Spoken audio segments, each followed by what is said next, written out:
እንግዲህ ናቲ ሰማችሁ አይደለ? እኔ እንደማንም ተጎድቻለሁ ብዬ ማለቃቀስ አልፈልግም እና ሰው ማሳዘን አልፈልግም፣ ያንንም ሰው መጉዳትም አልፈልግም ብሎ ህመሙን በውስጡ ይዞ እንግዲህ ነገ ምን ይሆናል ፍቅራችን ብሎ እንግዲህ ትላንት እኔ ገና ነው ቪዲዮውን በደንብ አድርጌ የጨረስኩት። ምክንያቱም ትላንት አልተመቸኝም ነበረ፣ ሙሉ ለሙሉ አልጨረስኩትም።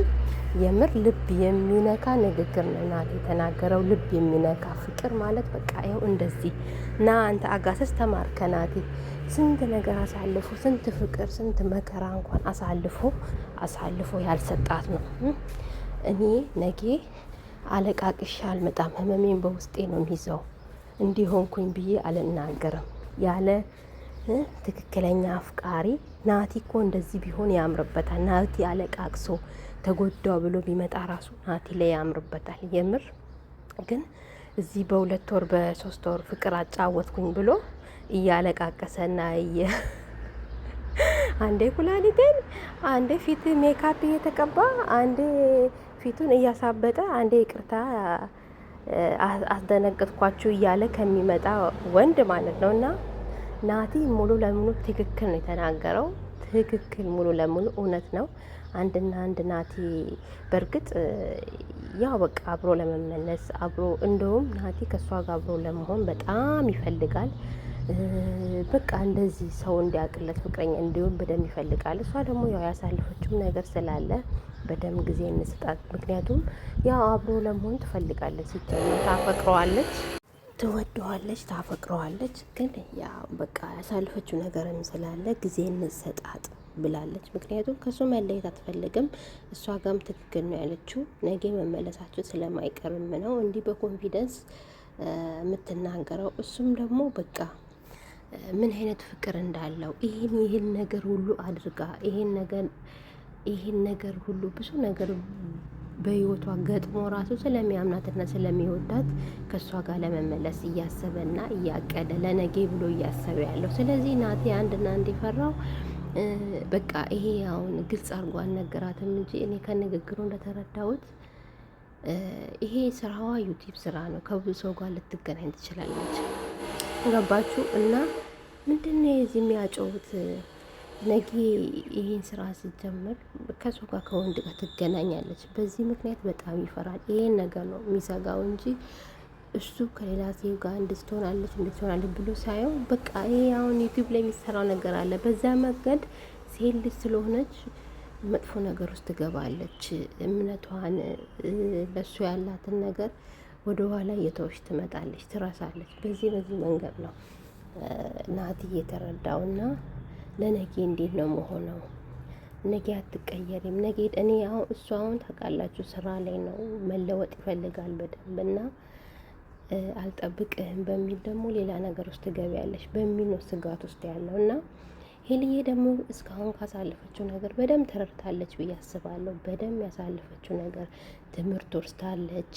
እግዚአብሔር ብሎ ደግሞ እነዚህ ልጆች ተለያይቶ ዞሮ አስቡ እንግዲህ የምር ሁለቱም ፈጣሪ ላይ አብሮ ሊያኖራቸው ስለፈለገ ብቻ እንጂ እውነት ሄሉ ይሄን ነገር ሁሉ አድርጋ በመሀል በቃ በሆነ ባልታሰበ ሰዓት አስቡ፣ እሷ ከዚህ መጋኛ ልጅ ጋር በተለያየችበት ሰዓት ነው የመጣ። ገባችሁ? አብራ ብትሆን ቢመጣ የምርን የራሱ አንድ ነኝ ነው የሚሰበረው። ምክንያቱም ከዛ ተተሽ ወደዚህ ነኝ ማለትም ይከብዳል። ግን ደስ በሚል ሁኔታ ውስጥ ነው እሱ የመጣው። ስለዚህ እሱ እንግዲህ ይሄን አሁን ብዙ ልጆች በአንዴ ወደዛ ሄደ በአንዴ ወደዛ ልጅ ምናምን ብሎ የሚሉት ናቲ ለየት ያለ ሰው ነው። ከማንም ጋር የሚወዳደር አይደለም። ገባችሁ አይደለ?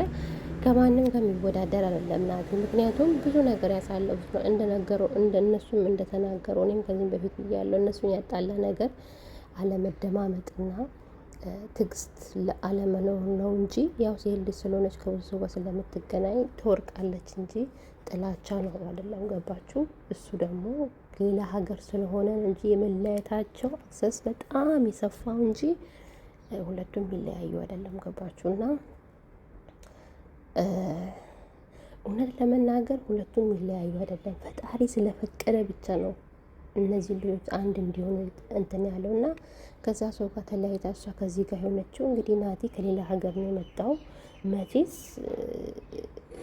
እንትን ልትለው አችልም፣ ከሱ ልትረቃ አችልም። ከአንድ ሰው ጋር ተጎዶ ብላ ያውም በ2 ወር በ1 ወር መጥቶ ፍቅር አጫውቷት በቃ ለየት ያለ ነው፣ ክብር ሰጥቶኛል፣ እስከ ቤተሰብ ሄደዋል ስለሚወደኝ ብላ እንድትገረም ድረስ አስደርጎ ፍቅር ውስጥ ወደ እሱ ፍቅር እንድትገባ ምክንያቱም ብዙ አልተጠናናንም መጠናናት አለብን እያለች ራሱ በግድ በቃ በሼምነት ነው እዛ ውስጥ የገባችው። ከገባችን በኋላ አልሆነም ወጣች እና ከእሱ ጋር በተለያየ ሰዓት ነው እንግዲህ ናቴ የመጣው።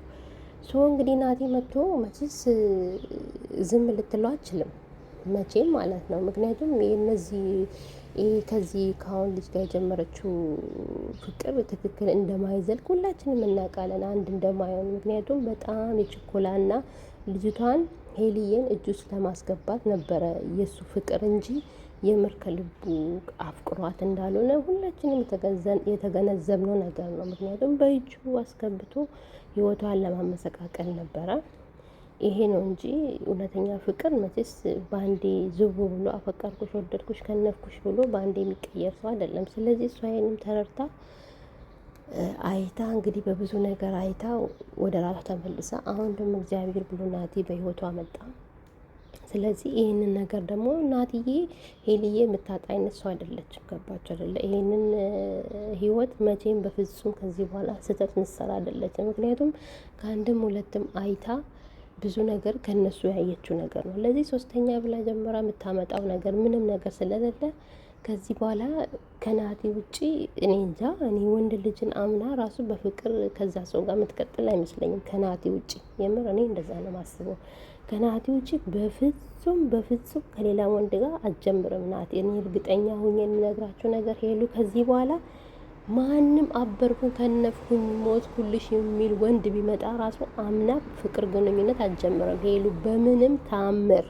ምክንያቱም በፍቅርም አይታለች፣ በችኮላም አይታለች፣ በመዘገየትም አይታለች። ስለዚህ ምርጫዋን ናቲ ነው ከዚህ በኋላ የምታደርገው ብዬ ነው የማስበው። ምክንያቱም ብዙ ነገር ስለተማረች አስተዋይም ስለሆነች አርቃ ስለምታስብ ከዚህ የበለጠውን ነገር አገናዝባ ለራሷ የሚጠቅማትን ነገር የምትይዝ አይነት ሰው ስለሆነች ነው። ስለዚህ እናንተ አሁን ማዘን መጨነቅ የለባቸውም። ተጠናኑ። አንቺም ለሱ ታመኝለት፣ እሱ የሚጨንቀውንና የሚደብረውን ነገር ተይለት። ይሄንን ነገር አይመቸኝም። አሁን ስጋቱ እኔ ራሱ ተረጃለሁ። ለዚህ አንቺ ትረጃዋለሽ ብዬ አስባለሁ ሄልዬ። ስለዚህ ያንን ነገር ማስቆም አለብሽ። ነገም ቢሄድ ራሱ ምን አይነት ስራ ቪዲዮ ላይ መስራት እንዳለብሽ መጠንቀቅ አለብሽ። ስለዚህ ተነጋግራችሁ ፍቅራችሁን እንድታድሱ እኛም እንፈልጋለን። ምክንያቱም የምትለያዩ ሰው እንዳልሆናችሁን በእርግጥ እናውቃለን። እና ይሄን ለማለት ያክል ነው ውዶቼ። በጣም ነው የምወዳችሁ። ምንም አትጨነቁ፣ አንድ ላይ ነው የሚሆኑት። ምክንያቱም በጣም ይወዳታል፣ ያፈቅራታል። እሷም እንደዛው። ከዚህ በኋላ በተአምር ከሌላ ሰው ጋር የምትሆን አይደለችም ሄልዬ። እና ላይክ፣ ሼር፣ ሰብስክራይብ እያደረጋችሁን አይነታችሁን አበረታቱኝ። ወዳችኋለሁ። ባይ